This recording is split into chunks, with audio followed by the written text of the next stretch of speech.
Okay, good day everyone. Welcome to our tutorial for the swing components list and combo box. So we are going to start with the list component. So first, let's get the list component under the swing controls in our palette. So let's put it in here, and then let's resize it to our desired size. And we're going to name it, let's say list. Tapos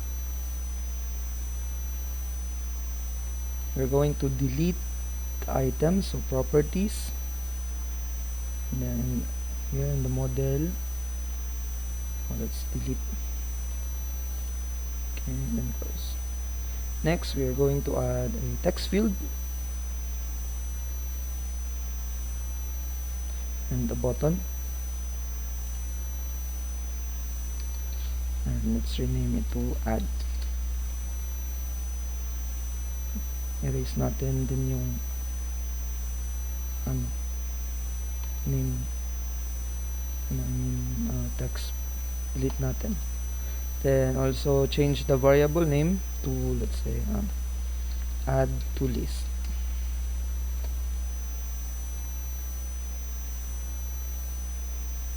So let's try to add any item din sa ato ang list na component. So first, ang ato yung buhaton ana is we should create a model, which kato si model mo to ang himo o mo hawid sa kana imong items nga imong ipang-add. So pwede nato siya i-add diri sa pinakalas, no? So add na to default list model, then butang nimo sa imong model name. Let's say new model is equal to new and default list model. So now kita yung mga error, so alt enter kay i-import na niya ang default list model. So once man nawala na ang error, so next na to buhaton, balik to sa design at ito sa add na scope. So double click ang add na scope, enter. So diri ta mag-add. So ang una nimo nga buhaton is imo sa ning kaning atong list diri kanina sa design kani singalan gani list lang, dapat i-add nimo siya or i-set nimo ang model to atong gibuhat nga model. So list dot set model, ang atong name ato ay new model man, so muna siya. Next na to buhaton is i-add na nato kung unsa ang atong i-input dito sa ani nga text. Baka na siya kay add to list man nga kuan, so dirita. So let's see, butang na to siya sa variable para masabtan yun. So string text is equal to add to list dot get text. Now ato ding kanitong kaon is isulod na to siya sa model na to, kasi model man ang maghawid sa item. So kasi ang atong is new model dot add element, then see text man atong kuan.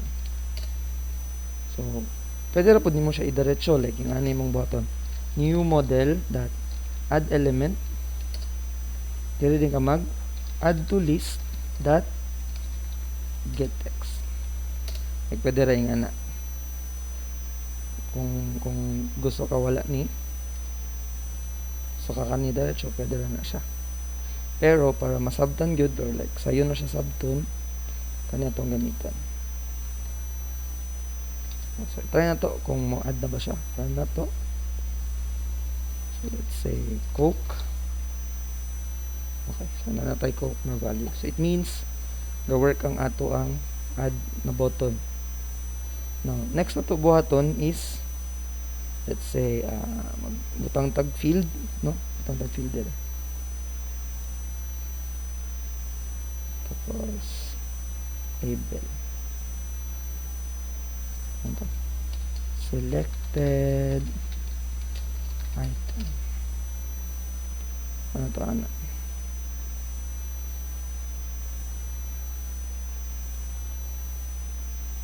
Dilitan na to ang text.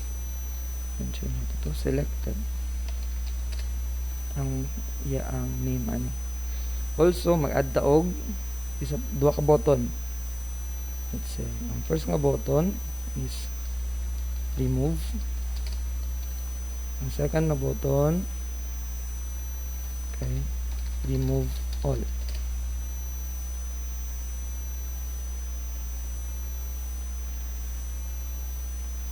Okay. So, now, so ang atong kan is kung mag-select sa item unsaan man niya. So, di ba, kung atong i-run, ito yung pag-run na. So, let's say, ay tag-add Coke. Tag-add Sprite. No. So, saan man pag-select, di ba, i-click na to ang JList. So, for example, i-click ng Sprite, yung Coke, so nag-select na. So, dapat ang atong i-try is pag-click na to niya, dapat pod mabutang din kung unsa atong gi-select na item. So unsaon na siya, so ang atong action ana is mouse click. So unsaon, so balik ta dito sa kuan atong design. Adto ta sa list, i-click na to ni atong list nga component. Right click, events, ang itanim ang mouse and mouse click. So ento lang dayon. So kaning nga scope is mugana ni siya once i-click nimo ang list. So once pag-click nimo to, it means nag-select man ka. So diri nimo kuhaon ang gi-select nimo. Tapos ibutang na to diri sa selected nga text field. So let's say nirita, di ba? So first ang atong button is si selected man to, di ba? Selected dot set text, selected dot set text to ang atong set text ato isang iya ang value sa imong makuha. So unsay name sa atong list nato, di ba? List. So get selected value. Ana. So ano na siya. So i-try na to. Run na to. So let's try Coke. Let's try Sprite. Pag-click ng Coke, dapat mo to nga si Coke. Pag-click og Sprite, mo to nga si Sprite. So working ang ato ang code, di ba? Pag-click na to, kung sa iyang gipili, mapoy mo to nga. So, next na to buhaton, is a remove. So, ang kaning remove is, kung unsa atong gi-select, mao po din i-remove. So, unsaon? Dito sa remove na scope, double-click lang na to ang button, then, enter lang. So, ang code sa is, kuhaon na to, ang atong button is kuhaon na to ang index adtong iyaang gipili. So para masabdan ato gyapon siyang ibutang sa variable. So let's say int y kay index man, so numbers. So int atong gamiton, int y list dot get selected index. So once nga yan na makuha ang index, so atong i-remove lang katong value or atong element nga naa sa index ana. So, ang name sa ato ang model is new model. So, that remove element at y. So, iya ang ma-remove na dayon na niya ang kato siya. So, next na to, before na to i-try, kani pong remove all. So, ang saan ng remove all, at doon na sa iya ang index, dayon, ayun na, katora. Diretso na niyo, new model dot remove all elements. So, itry na to. Run na to. So, tag Coke, Sprite, Royal. Yung si Sprite atong i-remove. Nawala. Pag gusto nung i-remove man tanan, so, remove all. So, ang atong kon is working na. So, yung na lang ang pag-code sa list, no? Saan pagkuha sa value, Saan pag-remove, saan pagdugang, so mo to siya yung adtura. So next na to buhaton is ang combo box na sub. So try na ko tag combo box. Ito diri. Ano? Name na to siya og combo. Tapos kuhaan po na to ni ang iyang mga model gyapon. So properties ato sa model i-delete na. Okay. Natay combo. The same po itong button diri sa iya. So nagyapon the text field. Tapos button.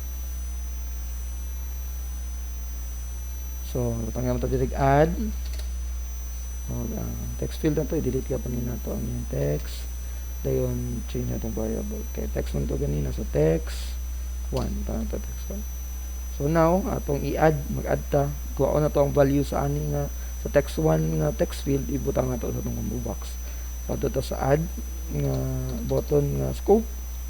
So ang button na to is ato para masabtan gyapon, ibutang gyapon nato siya sa variable. So let's say string value is equal to ngalan atong text field is text1 dot get text. Tapos ato na lang siyang i-add sa ato ang combo box. Ang name sa atong combo box is combo. So dot add item, sulod na ito si value. So yan ang add. Pwede rin pa naman yun. Combo dot add item dayon text1 dot get text. So nga na, pwede rin yan. Pero para masabtan kanila itong i-follow ha. Sana. So try na to. Right click na to. So try ta. 1. So isulod si 1. 2. So isulod si 2. 3. Isulod si 3. So sakto ang code for adding. Now ang itong button is mabutang tag another nga button. Same yapon diri na atay remove o na atay remove all. So let's say remove o na upload tayo remove all. So now na to ang remove all nga kuan na ano kay para isa data. So pag remove all, so combo kay name sa atong combo box, variable name niya remove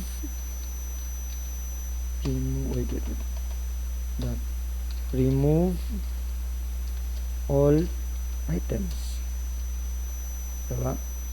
Pero sa remove dayon, kung isa lang, doon tawagon niya pa nato si combo ang atong name sa variable that remove so remove itong gamiton item tapos ang giselect man na item, diba?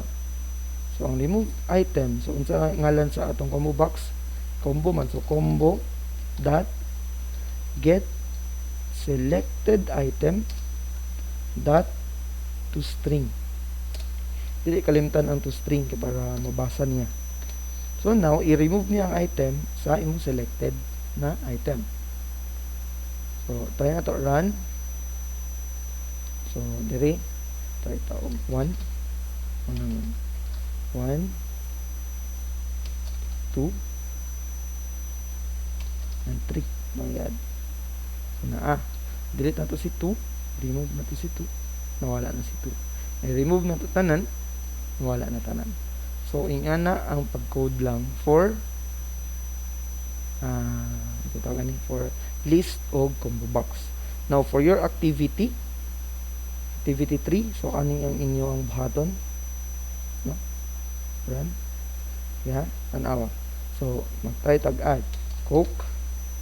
Notice nga pag add na ko, mawala na din ang text niya diri kay na-add naman yung coke. Dapat naana sa inyong code. Walang Sprite o mawala. Walang Royal. So ayan na. So kung gusto ko na ako siya i-delete, for example si Royal, kung i-delete na ako siya, dapat mawala po ni dayon diri. Kaya deleted naman siya. So ayan na. Tapos ang isa kang function is, for example si Sprite, pag-click na ako ana, ako siyang i-add diri madugang. So ma-remove, pero ma-remove ra gyapon ako siya. So yung ana lang inyong activity. So kanilang sa, and thank you and God bless. Also for your finals, I will post na lang sa ato ang group. So thank you and God bless. Happy New Year.